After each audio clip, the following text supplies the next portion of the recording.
All right, so you probably don't realize that right now you're actually looking at something quite rare, because I am a millennial computer scientist, book author, standing on a TED stage, and yet I've never had a social media account. How this happened was actually somewhat random. Social media first came onto my radar when I was at college, my sophomore year of college. This is when Facebook arrived at our campus. And at the time, which was right after the first dot-com bust, I had had a dorm room business. I had had to shut it down in the bust. And then suddenly this other kid from Harvard named Mark had this product called Facebook, and people were getting excited about it. So it was sort of a fit of somewhat immature professional jealousy. I said, I'm not going to use this thing. I'm not going to help this kid's business. What's that ever going to amount to? So anyways, I go along my life. I look up not long later, and I see that everyone I know is really hooked on this thing. And from the clarity you can get when you have some objectivity, some perspective on it, I realized this seems a little bit dangerous, so I never signed up. I've never had a social media account since. So I'm here for two reasons. I want to deliver two messages. The first message I want to deliver is that even though I've never had a social media account, I'm okay. You don't have to worry. It turns out I still have friends. I still know what's going on in the world. As a computer scientist, I still collaborate with people all around the world. I'm still regularly exposed serendipitously to interesting ideas, and I rarely describe myself as lacking in entertainment options. So I've been okay, but I'd go even farther. I'd go even farther and say not only am I okay without social media, but I think I'm actually better off. I think I'm happier. I think I find more sustainability in my life, and I think I've been more successful professionally because I don't use social media. So my second goal here on stage is to try to convince more of you to believe the same thing. To see if I could actually convince more of you that you too would be better off if you quit social media. So if the theme of this TEDx event is future tense, I guess in other words, this would be my vision of the future, would be one in which fewer people actually use social media. Okay, so that's a big claim. I think I need to back it up some. I thought what I would do is take the three most common objections I hear when I suggest to people that they quit social media.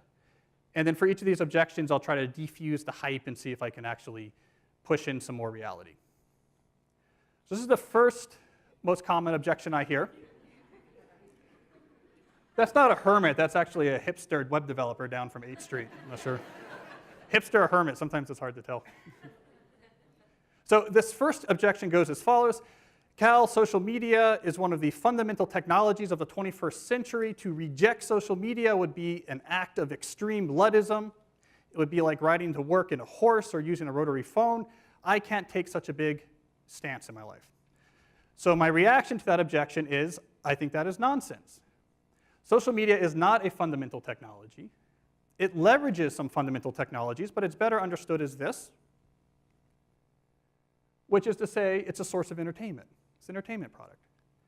The way the technologist Jaron Lanier puts it is that these companies offer you shiny treats in exchange for minutes of your attention and bytes of your personal data, which can then be packaged up and sold. So to say that you don't use social media should not be a large social stance. It's just rejecting one form of entertainment for others. It should be no more controversial than saying, I don't like newspapers, I like to get my news from magazines, or I prefer to watch cable series as opposed to network television series. It's not a major political or social stance to say you don't use this product. My use of the slot machine image up here also is not accidental, because if you look a little bit closer at these technologies, it's not just that they're a source of entertainment, but they're actually a somewhat unsavory source of entertainment. We now know that many of the major social media companies hire individuals called attention engineers who borrow principles from Las Vegas casino gambling, among other places, to try to make these products as addictive as possible. That is the desired use case of these products, is that you use it in an addictive fashion because that maximizes the profit that can be extracted from your attention and data. So it's not a fundamental technology. It's just a source of entertainment, one among many, and it's somewhat unsavory if you look a little bit closer. So here's the second common objection I hear when I suggest that people quit social media. The objection goes as follows. Cal, I can't quit social media because it is vital to my success in the 21st century economy. If I do not have a well-cultivated social media brand, people won't know who I am, people won't be able to find me, opportunities won't come my way, and I will effectively disappear from the economy. So again, my reaction is, once again, this objection. also is nonsense. So I recently published this book that draws on multiple different strands of evidence to make the point that in a competitive 21st century economy, what the market values is the ability to produce things that are rare and are valuable. If you can produce something that's rare and is valuable, the market will value that. What the market dismisses, for the most part, are activities that are easy to replicate and produce a small amount of value. Well, social media use is the epitome of an easy-to-replicate activity that does not directly produce a lot of value. It's something that any 16-year-old with a smartphone can do. By definition, the market is not going to give a lot of value to those behaviors. It's instead going to reward the deep, concentrated work required to build real skills and to apply those skills to produce things like a craftsman that are rare and that are valuable. To put it another way, if you can write an elegant algorithm, if you can write a legal brief that can change a case, if you can write 1,000 words of prose that's going to fixate a reader right to the end, if you can look at a sea of ambiguous data and apply statistics and pull out insights that could transform a whole business strategy, if you can do these type of activities which require deep work that produce outcomes that are rare and valuable, people will find you. You will be able to write your own ticket. You will be able to build the foundation of a very meaningful and successful professional life, regardless of how many Instagram followers you have. So this is the third common objection I hear when I suggest to people that they quit social media. And in some sense, I think it might be one of the most important. So this objection goes as follows. Cal, maybe I agree with you. Maybe you're right. It's not a fundamental technology. Maybe using social media is not at the core of my professional success. But you know what? It's harmless. I have some fun on it. Weird Twitter is funny.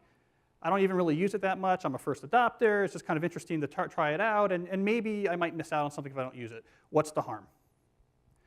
So again, I look back and I say, this objection also is nonsense. In this case, what it misses is what I think is a very important reality that we need to talk about more frankly, which is that social media brings with it multiple, well-documented, significant harms.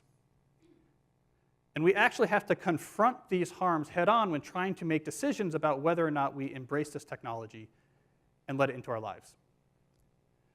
So one of these harms that we know this technology brings has to do with your professional success. So I just argued before that the ability to focus intensely to produce things that are rare and valuable, to hone skills that the marketplace values, that this is what's going to matter in our economy. But right before that, I argued that social media tools are designed to be addictive. The actual desired use case of these tools is that you fragment your attention as much as possible throughout your waking hours. That's how these tools are designed to use. Well, we have a growing amount of research which tells us that if you spend large portions of your day in a state of fragmented attention, so large portions of your day where you're constantly breaking up your attention, take a quick glance, do a just check, let me just quickly look at Instagram, that this can permanently reduce your capacity for concentration. In other words, you could permanently reduce your capacity to do exactly the type of deep effort that we're finding to be more and more necessary in an increasingly competitive economy. So social media use is not harmless. It can actually have a significant negative impact on your ability to thrive in the economy. I am especially worried about this when we look at the younger generation coming up, which is the most saturated in this technology. If you lose your ability to sustain concentration, you're going to become less and less relevant to this economy. There's also psychological harms that are well documented that social media brings that we do need to address. So we know from the research literature that the more you use social media, the more likely you are to feel lonely or isolated. We know that the constant exposure to your friends' carefully curated positive portrayals of their life can leave you to feel inadequate and can increase rates of depression. And something I think we're going to be hearing more about in the near future is that there's a fundamental mismatch between the way our brains are wired and this behavior of exposing yourself to stimuli with intermittent rewards throughout all of your waking hours. So it's one thing to spend a couple hours at the slot machine in Las Vegas, but if you bring a slot machine with you and you pull that handle all day long from when you wake up to when you go to bed, we're not wired from it. It short circuits the brain, and we're starting to find that it has actual cognitive consequences, one of them being this sort of pervasive background hum of anxiety. Now, the canary in the coal mine for this issue is actually college campuses. If you talk to mental health experts on college campuses, they'll tell you. Along with the rise of ubiquitous smartphone use and social media use among the students on the campus came an explosion of anxiety-related disorders on those campuses. So that's the canary in the coal mine. This type of behavior is a mismatch for our brain wiring. It can make you feel miserable. So there's real cost to social media use, which means when you're trying to decide, should I use this or not, saying it's harmless is not enough. You actually have to identify a significantly positive, clear benefit that can outweigh these potential completely non-trivial harms. So people often ask, okay, but what is life like without social media? That can actually be a little bit scary to think about. What I've found from people I know who've gone through this process, there can be a few weeks that are difficult. It actually is like a true detox process. The first 2 weeks can be uncomfortable. You feel a little bit anxious. You feel like you're missing a limb. But after that, things settle down, and actually life after social media can be quite positive. There's 2 things I can report back to you from the world of no social media use. First, it can be quite productive.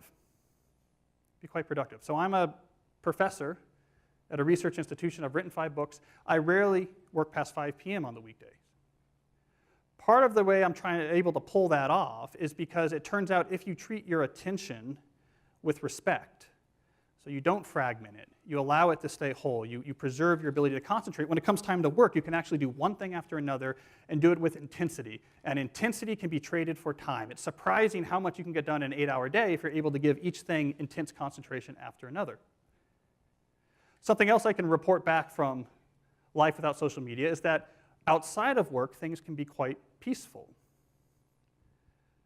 So I often joke I'd be very comfortable being a 1930s farmer because if you look at my leisure time, I read newspaper while the sun comes up. I listen to baseball on the radio. I, honest to God, sit in a leather chair and read hardcover books at night after my kids go to bed. It sounds old-fashioned, but I'll tell you, they were onto something back then. It's actually a restorative, very peaceful way to actually spend your time out of work. You don't have the constant hum of stimuli and the background hum of anxiety that comes along with that. So life without social media is really not so bad.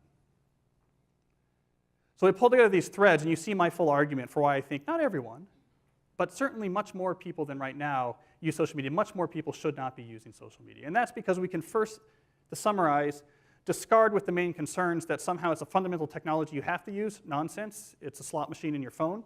We can discard with this notion that you're not going to get a job if you don't use social media. Nonsense. Anything a 16-year-old with a smartphone can do is not going to be what the market rewards.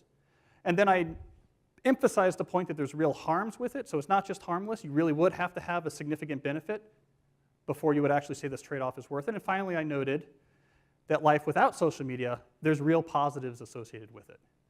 So I'm hoping that when many of you actually go through this same calculus, you'll at least consider the perspective I'm making right now, which is many more people would be much better off if they didn't use this technology.